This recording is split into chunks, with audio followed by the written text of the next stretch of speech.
김건희 씨 측에 고가의 그림을 제공한 혐의를 받는 김상민 전 검사가 검찰 재직 시절 윤석열 전 대통령에게 검찰 동향을 수시 보고한 걸로 파악됐습니다. 김건희 특검은 지난 9일 김 전 검사로부터 윤 전 대통령에게 검찰 내부 분위기 등을 직접 보고했다는 취지의 진술을 확보한 걸로 전해졌습니다.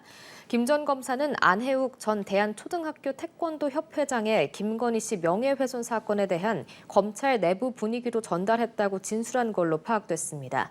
김 전 검사 측은 수년 전부터 후배로서 동향을 보고한 것이고 신임을 받아 국정원 법률 특보 자리를 받은 거라며 매건 매직 의혹을 부인한 걸로 전해졌습니다. 김건희 특검이 세 차례 소환 요구에 불응한 한학자 통일교 총재에 대한 체포영장 청구를 시사했습니다. 소환 일정 조율도 없을 것이라고 못 박았는데요. 한 총재 측은 2, 3일 내 출석하겠다고 재차 밝혔습니다. 배윤주 기자입니다.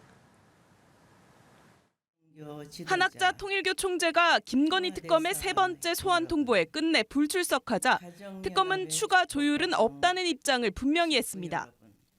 한 총재에 대해 3차 소환 불응으로 처리했고 자진 출석 의사와 무관하게 법과 원칙에 따라 수사 일정을 결정하겠다고 밝힌 겁니다. 한 총재 측이 17일과 18일 중에 출석하겠다고 밝힌 데 대해선 일방적인 의사통보로 판단한다고 선을 그었습니다. 통상 피의자가 세 차례 소환 조사에 거부할 경우 수사기관은 체포 등 강제적 수단을 검토하는데 강제 신병 확보를 고심하는 걸로 보입니다. 특검의 강경한 입장에 통일교 측은 출석 거부가 아니라며 출석하겠다는 입장을 재차 밝혔습니다. 통일교는 한 총재가 83세의 고령으로 심장시술 후 부정맥이 재발해 회복할 시간을 요청한 것이라며 특검이 지정하는 날짜에 반드시 출석해 성실히 조사받겠다고 강조했습니다. 한 총재 측이 거듭 출석 의사를 밝힌 가운데 특검은 한 총재의 고령의 나이와 체포영장 발부 가능성 등을 종합적으로 고려해 대응 방안을 정할 걸로 보입니다. 한편 특검은 김건희 씨 일가가 특혜를 본 양평 고속도로 종점 변경 사건과 관련해 국토교통부 김모 서기관에 대해 특가법상 뇌물수수 혐의로 구속영장을 청구했습니다. 김 서기관은 용역업체에 노선 변경을 제안한 인물로 구속영장 심사는 오는 17일 서울중앙지법에서 열립니다. 연합뉴스TV 배윤주입니다. 통일교로부터 불법 정치자금을 받은 혐의로 구속영장이 청구된 국민의힘 권성동 의원에 대한 구속심사가 오늘 열립니다. 서울중앙지법은 오늘 오후 2시 남세진 영장전담 부장판사 심리로 권 의원에 대한 구속 전 피의자 신문을 진행합니다.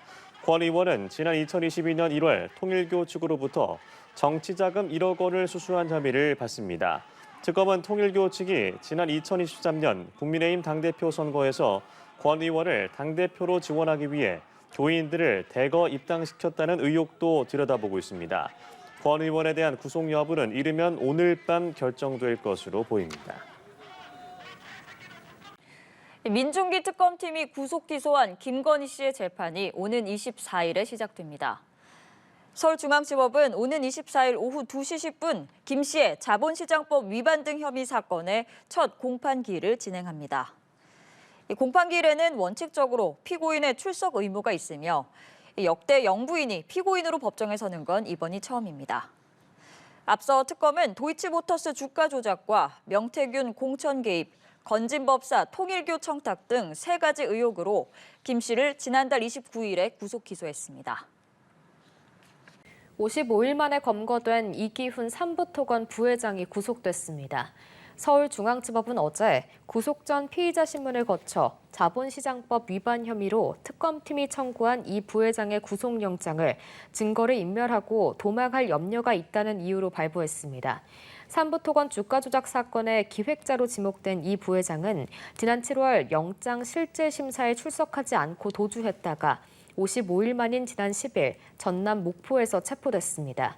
이 부회장의 신병을 확보한 특검팀은 삼부토건 및 웰바이오텍 주가 조작 사건의 전모와 김건희 씨와의 연관성을 규명하는 데 수사력을 모을 걸로 전망됩니다. 건진법사 전성배 씨는 기업 등의 청탁을 들어주면서 노골적으로 금품을 요구한 것으로 조사됐습니다. 전 씨는 윤 전 대통령과 오래된 관계라는 점을 강조하면서 영향력을 과시했는데요. 백유빈 기자의 보도입니다. 특검은 건진법사 전성배 씨가 윤석열 전 대통령 당선 이후 자신의 영향력을 과시하며 각종 이권에 개입했다고 봤습니다.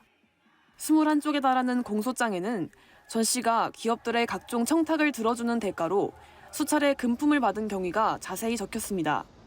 우선 희림 종합검축사사무소 대표의 아내로부터 세무조사를 무마해달라는 취지의 청탁을 받은 전 씨는 부탁을 맨입으로 하냐는 취지로 말하며 노골적으로 금품을 요구한 것으로 파악됐습니다. 특검은 전 씨가 희림 측으로부터 2년 반 동안 약 4,500만 원 상당의 금품을 수수했다고 판단했습니다. 경기 의왕시 백운호수에 무민공원 개발 사업을 추진하는 과정에서 전 씨가 자신의 딸과 함께 청탁을 받은 정황도 포착됐습니다.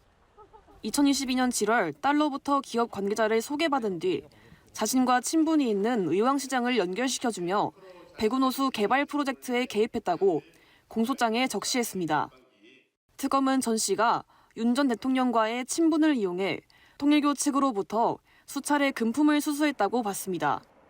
특히 윤 전 대통령 당선 직후에는 통일교가 검찰에서 법적으로 문제될 일 없도록 하겠다며 영향력을 과시한 것으로도 조사됐습니다. 특검은 전 씨가 김건희 씨와 통일교의 청탁 통로 역할을 했다고 봤는데 이는 통일교와 상생관계를 형성해야 한다는 인식 속에 전 씨와 김 씨가 역할 분담을 했다고 판단했습니다. 특검은 전 씨에게 특정범죄 가중처벌법상 알선수재와 정치자금법 위반 혐의를 적용해 지난 8일 구속 기소했습니다. 전 씨의 첫 재판은 오는 23일 서울중앙지법에서 열립니다. 연합뉴스TV 백유빈입니다.